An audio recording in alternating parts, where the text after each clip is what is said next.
Reaksi keras dari masyarakat Yogyakarta ini sesuai dengan judul kita pemirsa, Ade Armando bikin murka warga Yogyakarta. Lantas bagaimana kelanjutannya dan bagaimana respon dari partai, yaitu Partai Solidaritas Indonesia. Kita akan berdialog bersama dengan sejumlah narasumber. Yang pertama ada Ketua DPW PSI dari DIY, Bapak Kamarudin. Pak Kamarudin, selamat malam.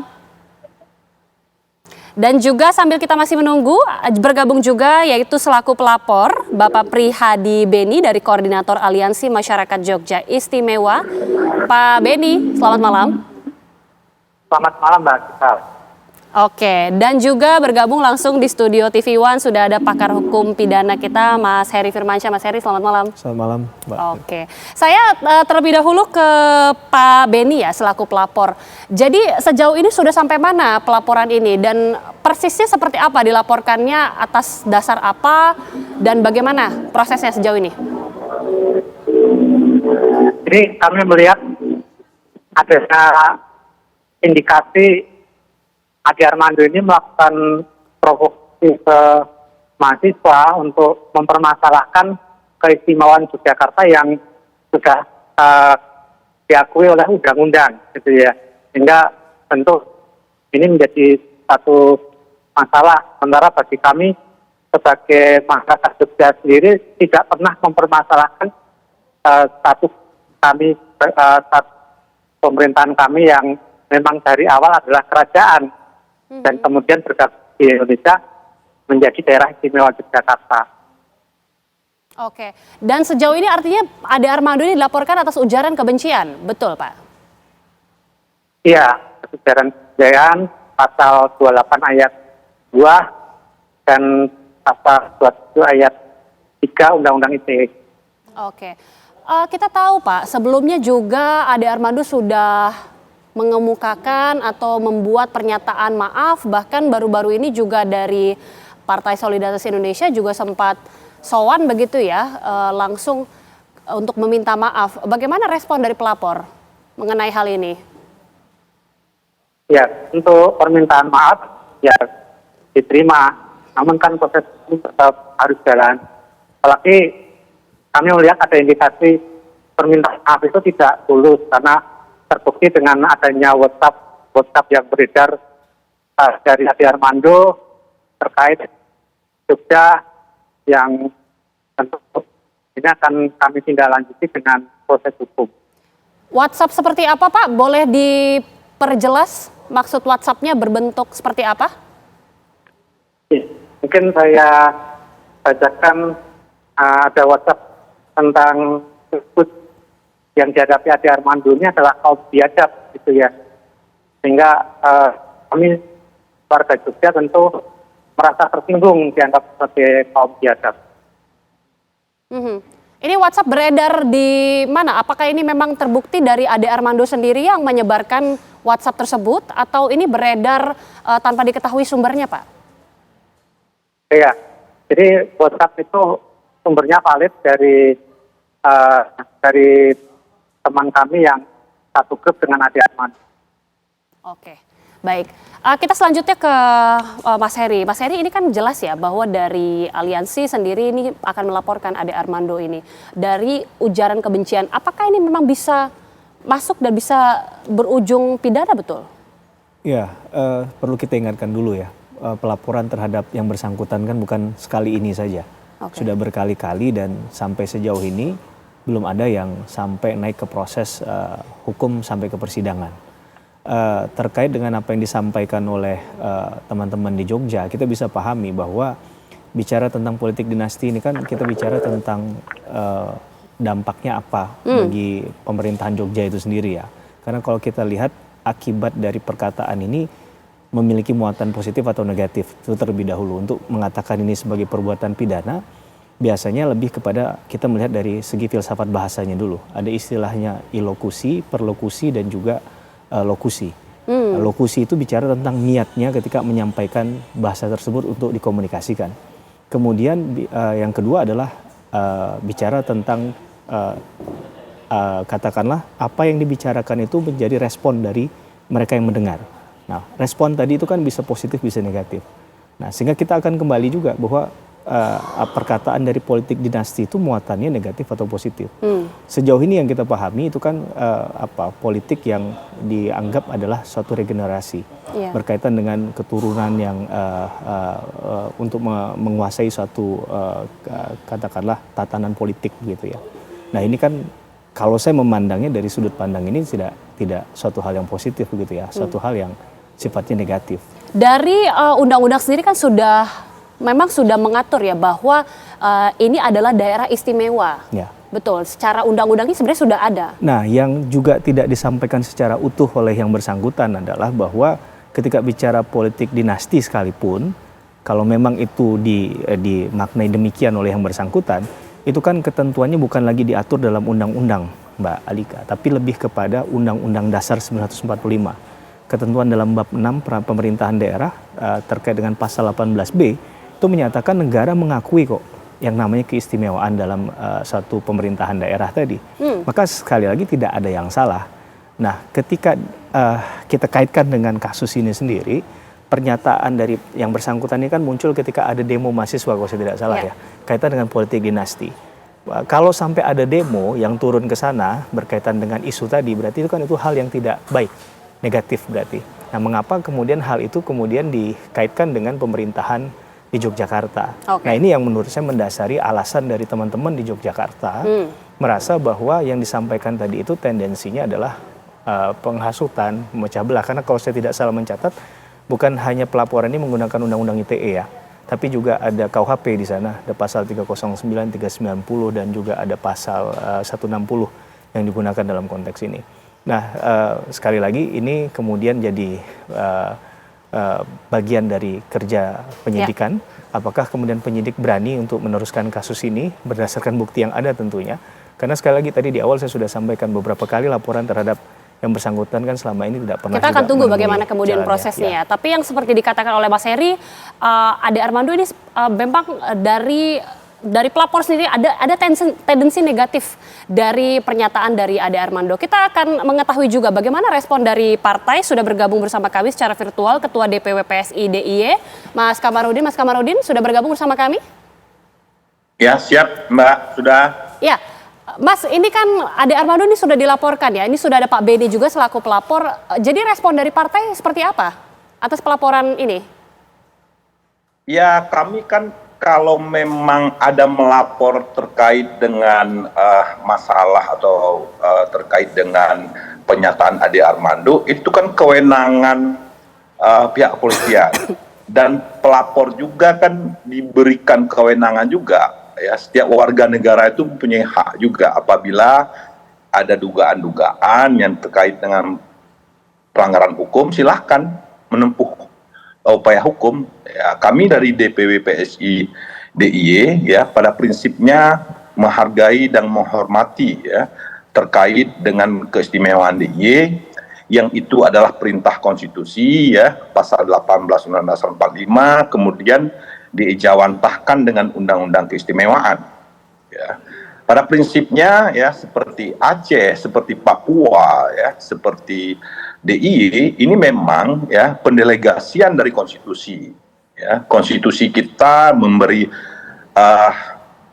ruang untuk itu bahwasanya daerah-daerah yang mempunyai kekhususan itu memang diberikan hak-hak khusus atau istimewa melalui undang-undang. Saya kira itu. Oke. Dari PSI apakah akan mungkin memberikan pendampingan hukum atau sejauh ini memang menyerahkan ya sudah perkara ini diselesaikan langsung oleh Ade Armando karena ini pernyataan pribadi dari dirinya? Karena ini adalah persoalan pribadi ya kita berharap ya Pak Ade juga ya bisa saya kira bisa membela diri ya pada institusi yang dilapor oleh pelapor tersebut. Kami DPW PSI DIY ini lagi fokus ya memenangkan pemilu ya dan juga kita ya sudah berkoordinasi ya berkomunikasi melalui ketua umum Bro Kaisang Pangarep dan juga Sekjen PSI bahkan sudah menemu Karso Dalem ya memberitahukan terkait dengan isu ini. Bahkan dari Ngarso Dalem sendiri ya sudah memaafkan ya, juga dari Ngarso Dalem sendiri sudah supaya masalah ini jangan diperpanjang lagi. Tapi memang ini kan ini ya tahun politik ya, ada kekuatan-kekuatan politik tertentu yang terus menggoreng ya isu ini. Dan kami dari PSI ya tetap kepada penyataan semula bahwasanya keistimewaan DIY ini adalah merupakan juga proses sejarah yang panjang ya. Kenapa kemudian daerah istimewa Yogyakarta diberi kewenangan yang istimewa melalui Undang-Undang Keistimewaan DIY. Saya kira itu. Oke. Sempat ada informasi juga bahwa Kaisang Pangarep ini juga memberikan ultimatum untuk mempersilahkan Ade Armando ini bisa keluar juga dari Partai Solidaritas Indonesia. Bagaimana kemudian respon langsung dari Ade Armando? Tapi bisa dijawab usai jeda, Mas. Nanti kita akan kembali usai jeda, pemirsa. Ya, itu tadi kita sudah dengar pernyataan langsung dari Kaisang Pangarep, Ketum PSI. Saya langsung ke Mas Kamarudin. Betulkah pernyataan dari Kaisang Pangarep ini merupakan ultimatum untuk mempersilahkan, silakan aja Ade Armando ini keluar dari partai jika tidak taat hukum?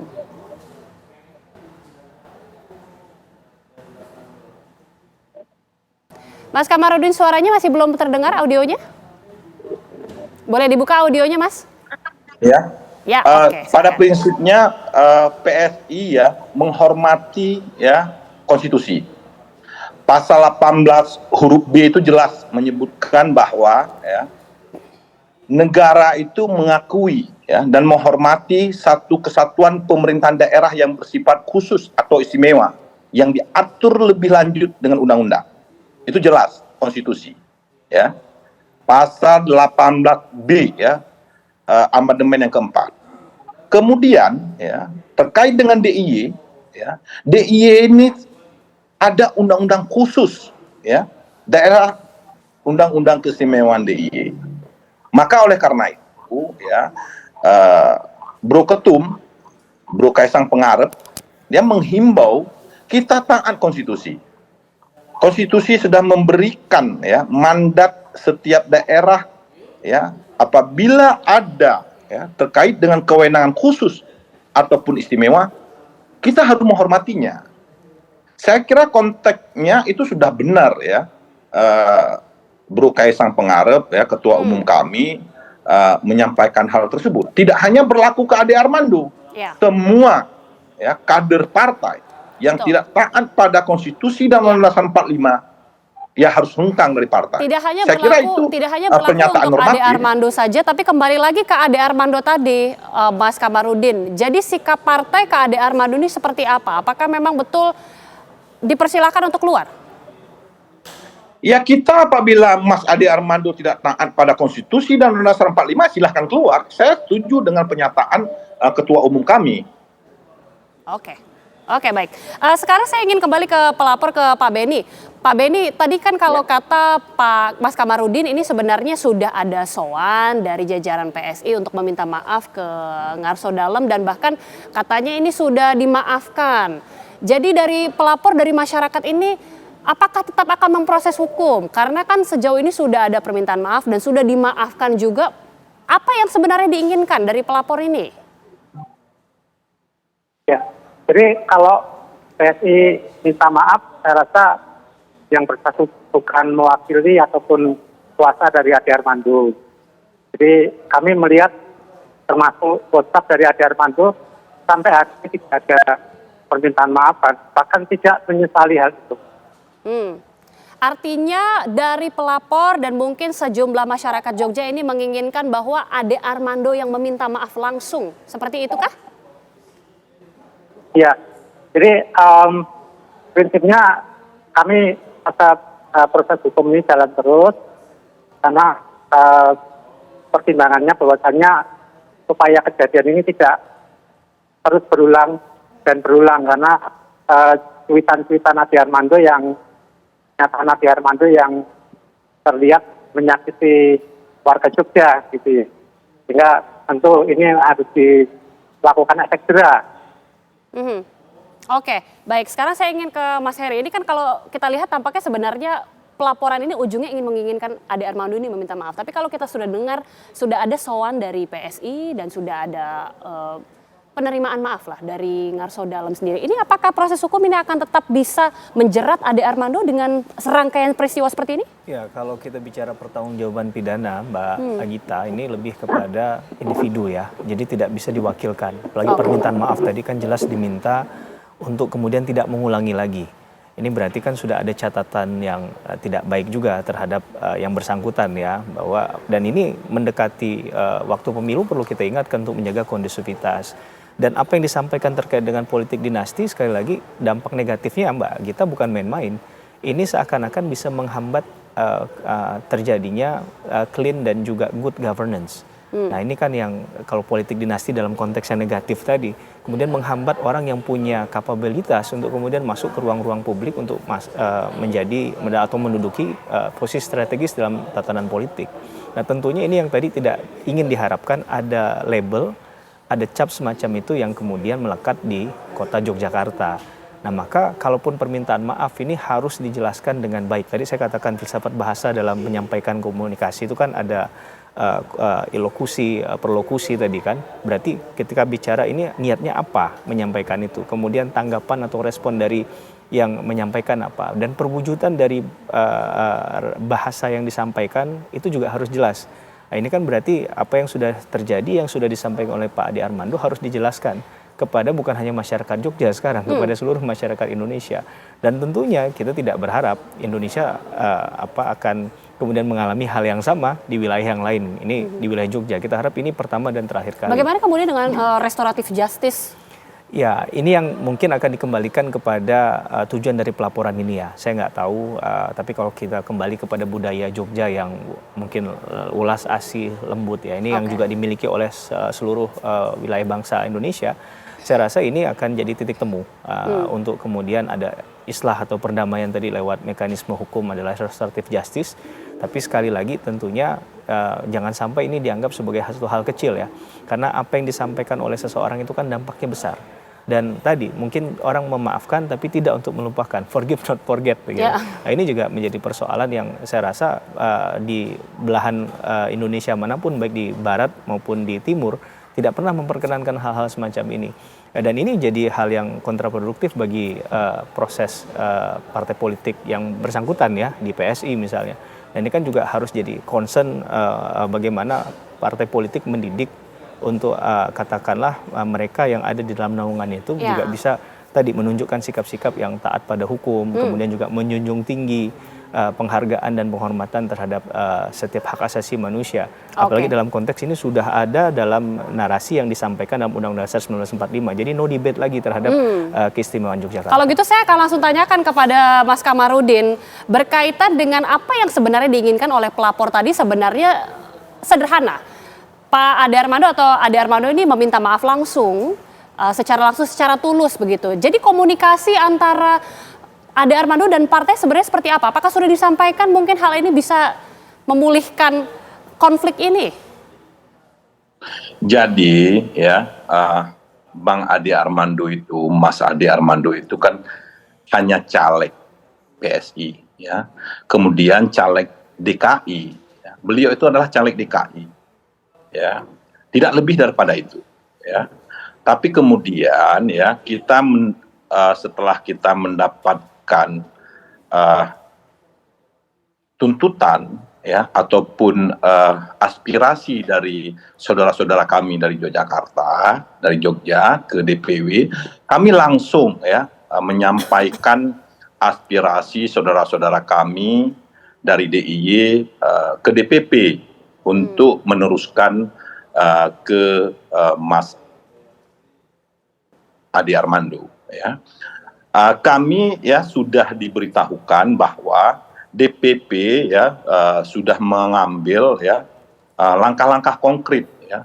Salah satunya pernyataan ketua kami ya Bro Kaisang Pangarep yang menyatakan bahwa kalau memang Bang Ade atau Bro Ade Armando tidak setuju ya dengan apa yang digariskan oleh partai, ya silahkan keluar dari partai.